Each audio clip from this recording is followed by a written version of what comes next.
Broadcasting from the business capital of the world, this is the Podcast Business News Network.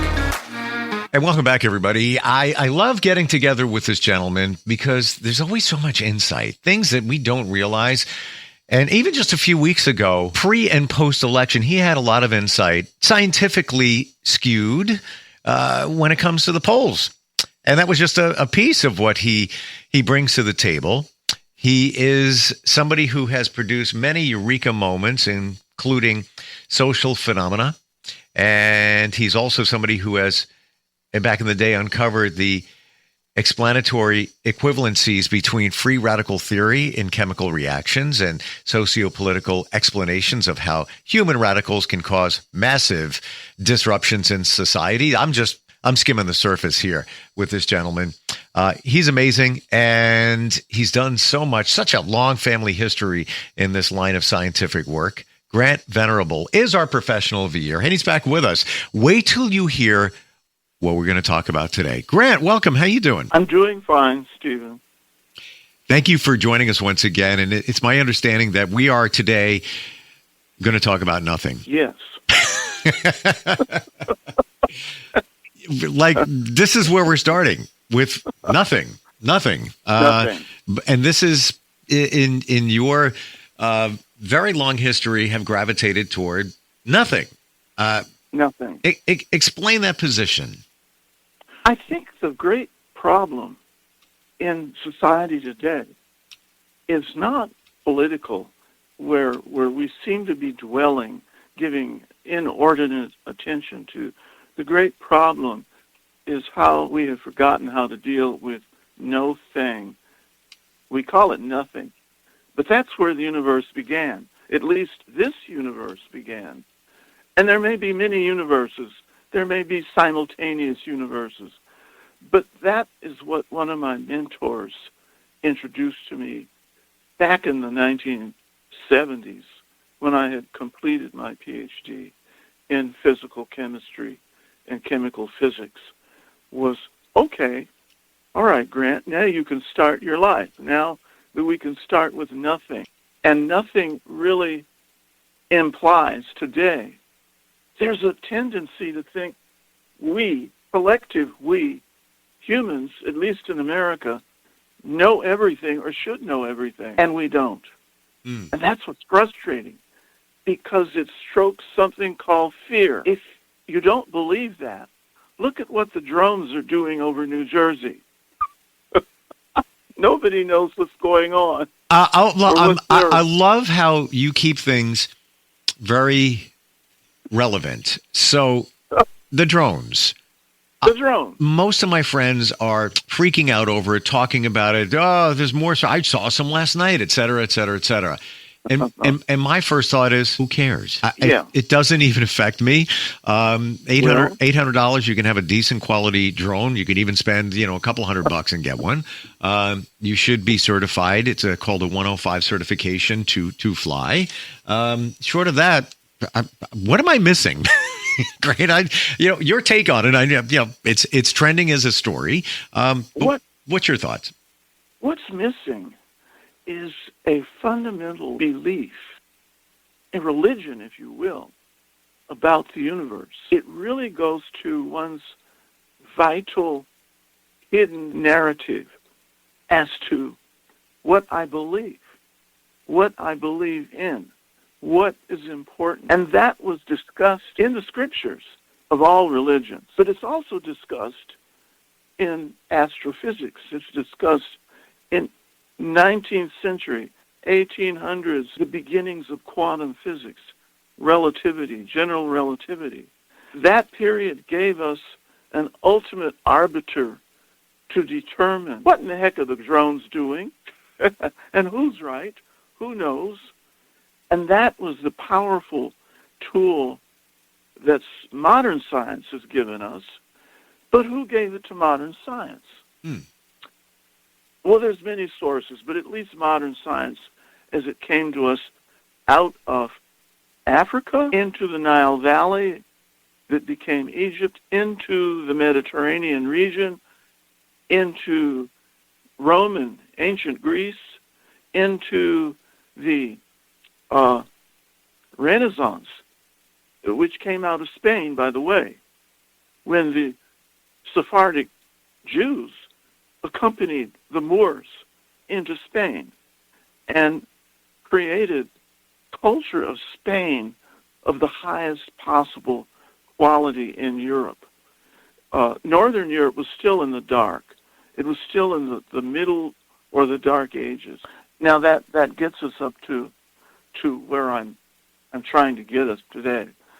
As far as drones and nothingness, I'm introducing the whole idea of not space, no space, which is represented by a single, almost invisible point of no space. And no space has another name, and that name is called time-space. So we're now at the level of the late 1800s, early 1900s, of time, space, and relativity. And there was this great force back at the beginning, the so-called beginning. In this little point of nothingness, and in an instant, this little bit of nothingness exploded into the Big Bang, which unleashed a whole flurry of new particles, elementary particles, as space expanded. Time-space, the space part of time-space expanded. It began going in all directions, even before there was a direction. So, what does that have to do with us today? It's for us, starts with these drones, because that's what is focusing people's energy. And they get what they put into it. If fear comes into it, fear comes out of it. That becomes the ultimate experience of the moment for people. If curiosity, excitement, creative imagination instead is tapped, and people go into that, that illustrates their narrative of existence. But one of the scriptures said, several of the scriptural passages, in the beginning, God. And God did something. But in another verse, I think in the New Testament, in the beginning was the Word, and the Word was with God, and the Word was God. And that phrase has been haunting me now for a few years until I worked it out. If you go back to the original Greek, the word is logos. But what really is logos? It's one's narrative that underlies the whole essence of their existence. And that is God, by definition, whatever your God is. If you look at the Wall Street investors, their narrative is make as much damn money as you can get away with. Invest in things that are going to make money. Irrespective of the consequences. So that becomes the narrative, or, in other words, the Godhead. I've been sharing that more with friends who have considered themselves devout atheists, brilliant, highly educated people as I am. And once I shared that, they realized, wait a minute, that puts a whole new slant on this thing. So really my religion is where I spend time in my brain, in my mind, in my imagination. Is that getting somewhere, Stephen? Yeah. I'm fascinated that we didn't have a plan today. We were going to talk about nothing. And then you mentioned the drones, and that, right away piques interest in myself and I'm sure others because we're intrigued about that story. But it seems to me, Grant, that it's the attention you put on it. That's the direction it goes in. So for me, that's the intention. The intention. Now let me pounce on that. We talked a little while back about chaos theory. There's only two principles involved in that. And the first principle is initial conditions. And you can connect that right to the narrative. The universe itself had its own narrative. If you can think of a universe having a narrative, well, by golly, that's how we have narratives.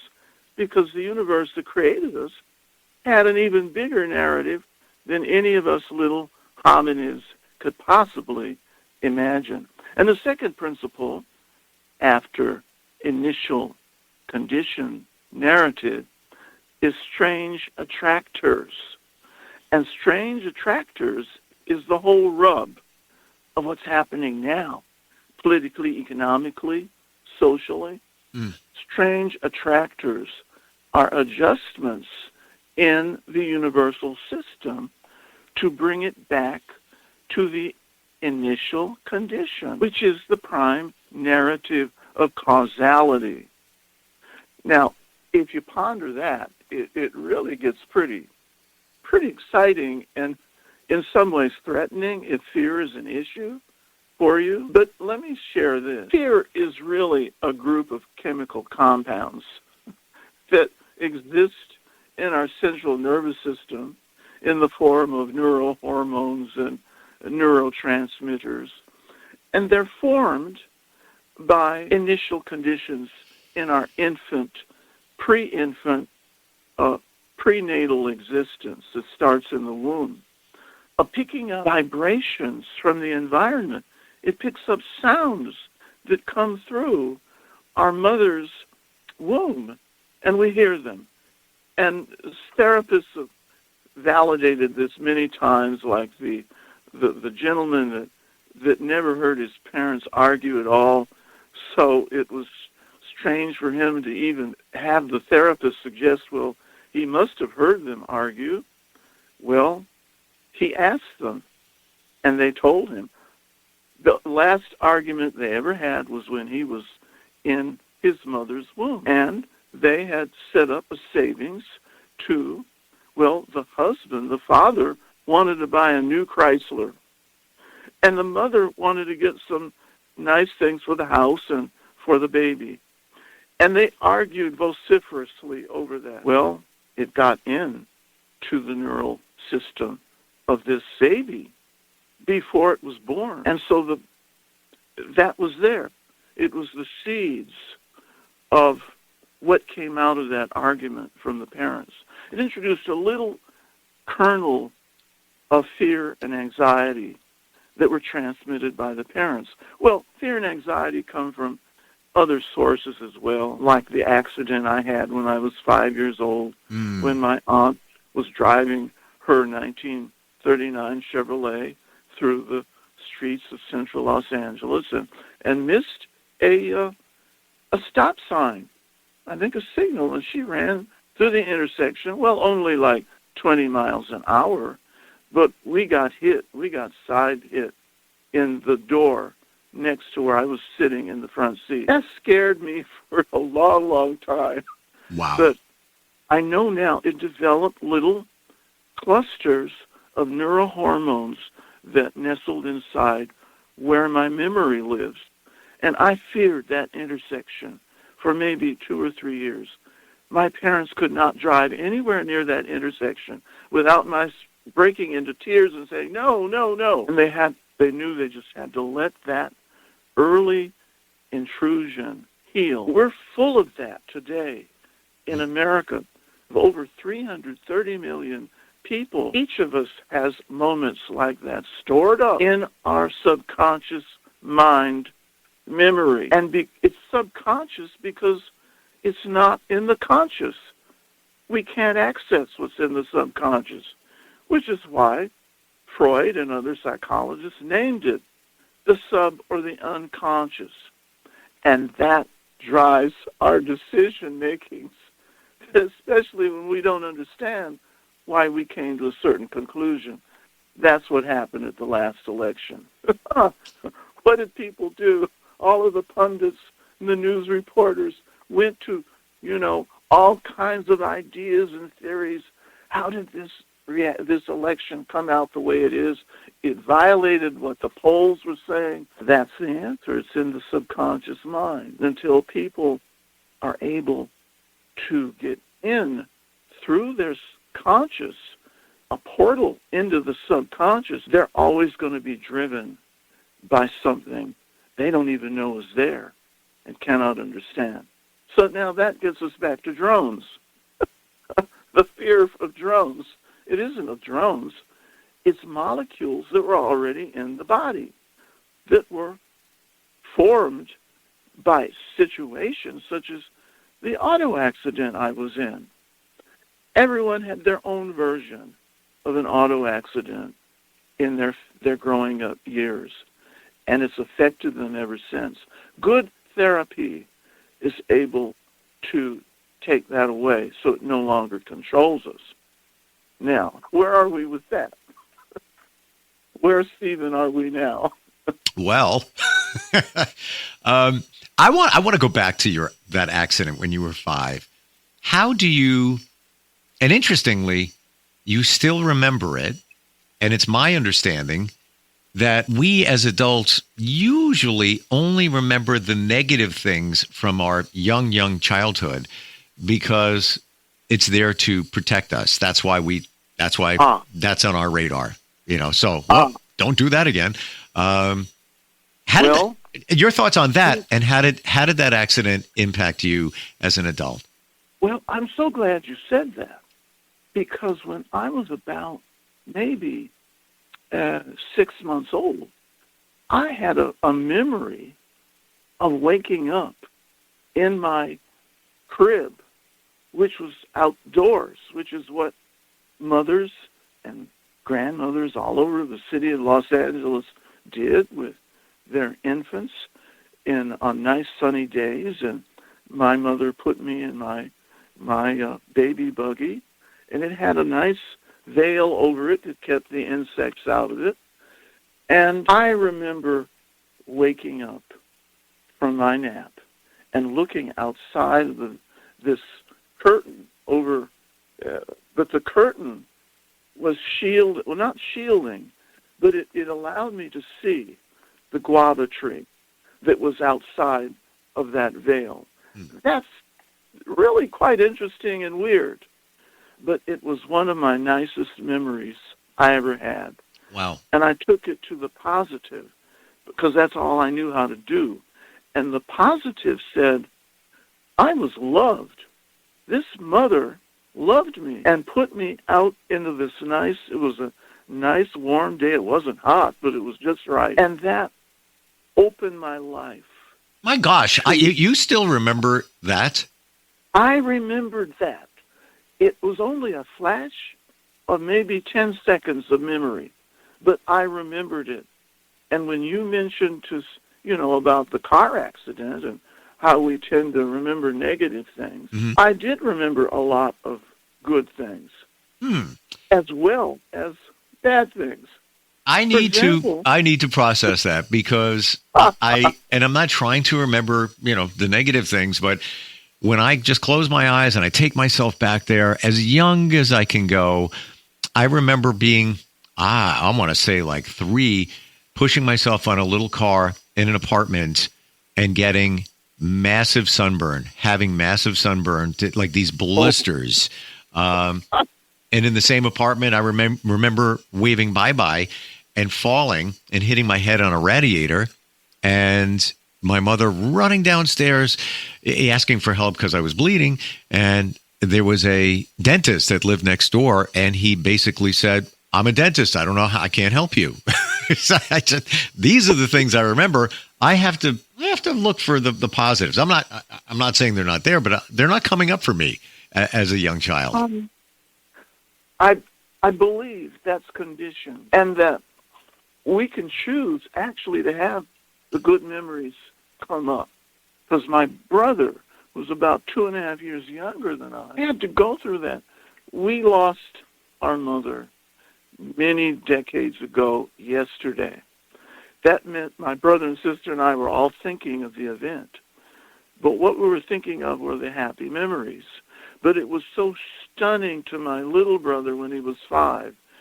He jammed his memory, and he could not remember his mother until he became a father and had a child. Wow. And that, a combination of things, brought the memories back of actually seeing his mother and know what she looked like and the wonderful moments that he had with her. So this is all really important stuff we're talking about. But it all relates to our political and social trauma, like drones or elections. And it's treatable. I don't want to get too clinical, but all I'm saying is it can be dealt with in just conversations like what we're having. It starts to awaken memories because we started somewhere that nobody ever starts with, and it was called nothing.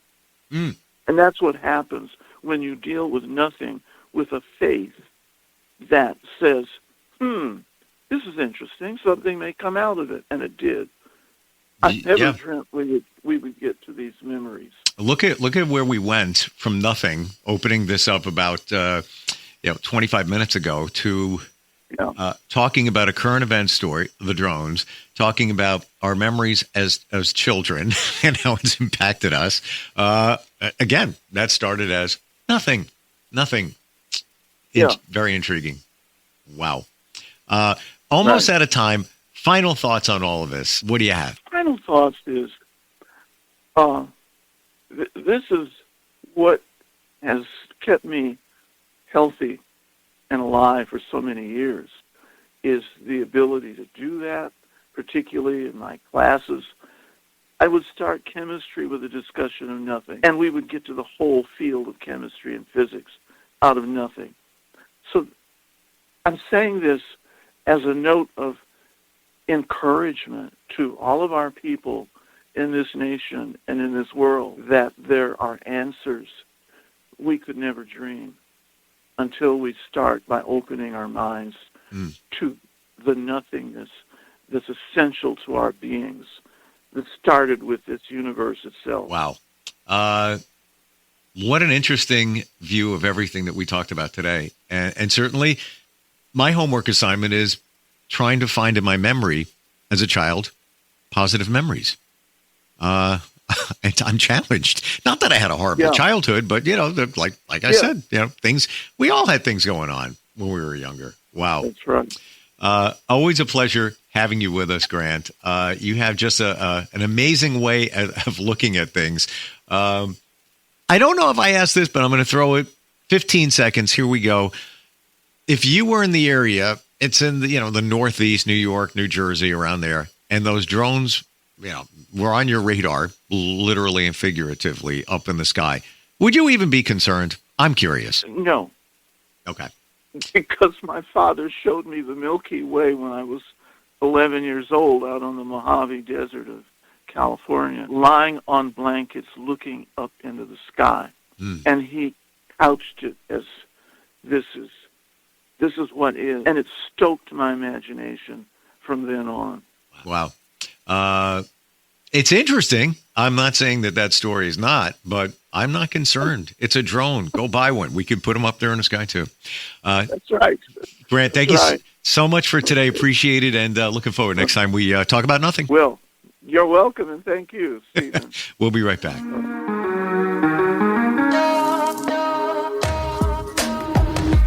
Broadcasting from the business capital of the world, this is the Podcast Business News Network. Hey, Dad, how do airplanes fly? What's in this box? Can I touch this? Where does sand come from? Is this tree good for climbing? What happens if I mix these two things together? How are babies made? What does this thing do?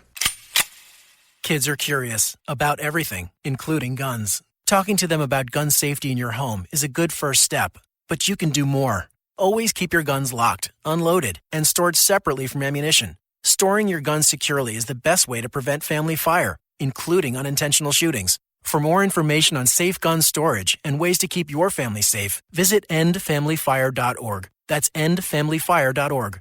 What do we keep in the attic? What's this thing called? Can I ride my bike backwards? Like I said, kids are curious. It's up to us to keep them safe. Brought to you by End Family Fire, Brady, and the Ad Council.